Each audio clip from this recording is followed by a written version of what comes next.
દીઠો ગરુડ લીલો ગોડલો રે, એજી સેવામાં દીઠો ડાલી બાય રે. અજમલ સામે પ્રભુ બોલ્યા રે, એજી ધન્ય ધન્ય ભક્તિની કમાય રે.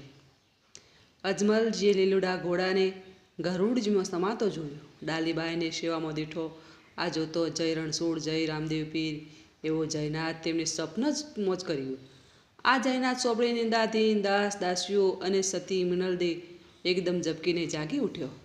અજમલજી પણ સ્વપ્નમાંથી જાગી ગયા. સતી મિનલદે રામદેવજી તેમના પલંગ પાસે દોડી આવ્યા. અજમલજીએ તેમને પોતાના સપનાની વાત કહી સંભળાવી. આ વાત સાંભળી શ્રી રામદેવજી બોલ્યા, પિતાજી, આપને જે સપનું આવ્યું તે સપનું નહીં પણ સત્ય છે. હવે હું સમાધિ લઈ નિર્વાણ પદ પામવા ઈચ્છું છું.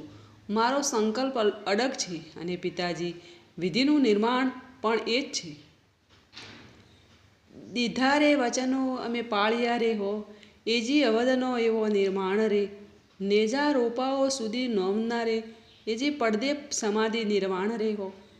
માતા મિનલદે તથા અજમલજીએ રામદેવજીએ પોતાનો સમાધિનો નિર્ણય કહી સંભળાવ્યો અને કહ્યું, પિતાજી, સંસારમાં દેહ ધારીને દેહ છોડાવવો જ પડે છે. વહેલો મોડો તેનો હર્ષોગ હોય જ નહીં.